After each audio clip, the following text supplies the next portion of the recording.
Al programa d'avui parlarem de la presència de l'aigua a la natura i al planeta Terra, de la importància de la xarxa d'aigua del CAT, coneixerem com es va constituir el Consorci i les instal·lacions que complementen el procés de producció i distribució d'aigua.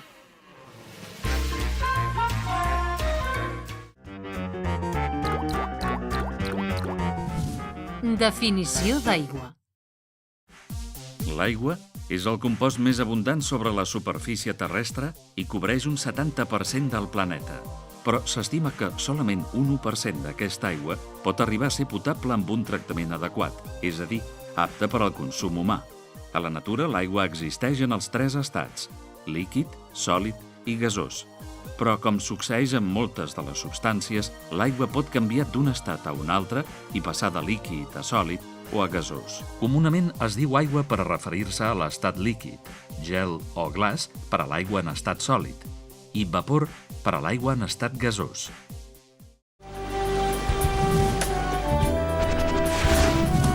Històries de l'aigua.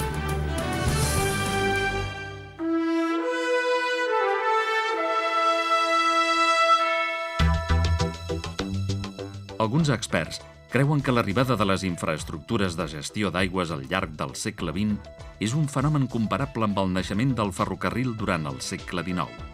La xarxa d'aigües es pot entendre com una infraestructura impulsora del desenvolupament social i econòmic més important en el nostre territori i d'unes obres executades en un temps rècord. L'arribada d'aigua va suposar per a les comarques de Tarragona una millora substancial en el dia a dia dels seus habitants i de les seves indústries, com també per a les comunitats de regants dels canals de la dreta i l'esquerra de l'Ebre, ateses les obres de revestiment i millora de les seves infraestructures. El Consorci d'Aigües de Tarragona.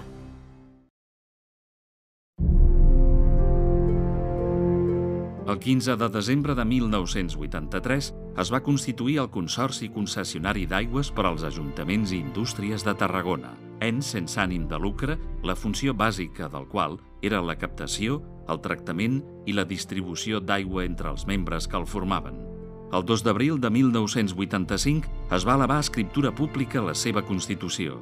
Aquest acte va tenir lloc a la reunió que es va fer al Palau de la Generalitat la data esmentada i a la qual van assistir el president de la Generalitat, el president de la Comissió Gestora de l'ENS, que era el conseller de Política Territorial, els alcaldes dels 23 municipis inicials, els representants de les 21 indústries i els 9 representants designats per la Generalitat, incloses les comunitats de regants. Així es tancava un procés iniciat al març de 1982, quan Generalitat, Ajuntaments i Indústries van arribar a un principi d'acord i el 9 de juliol acordaren constituir el Consorci Concessionari d'Aigües per als Ajuntaments i Indústries de Tarragona, un ens amb personalitat jurídica pròpia i designar una comissió gestora interina integrada per les 3 instàncies, a més de les 2 comunitats de regants dels canals de l'Ebre.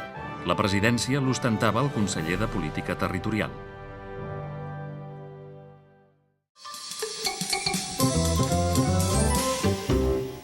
El procés.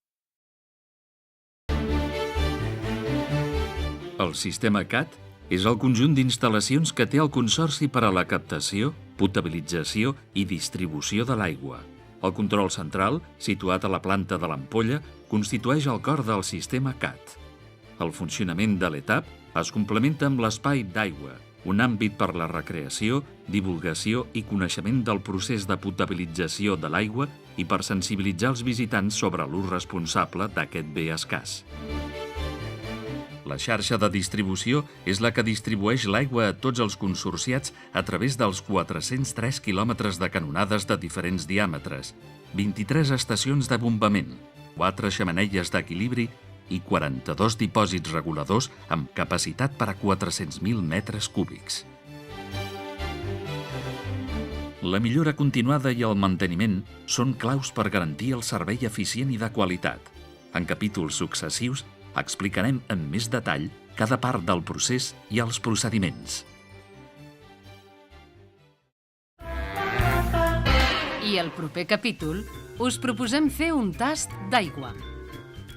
A les històries de l'aigua parlarem de les solucions a la manca d'aigua ja en temps dels romans.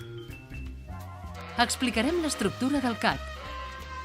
Del procés, explicarem com es fa la captació d'aigua des dels canals de reg dels marges dret i esquerre de l'Ebre.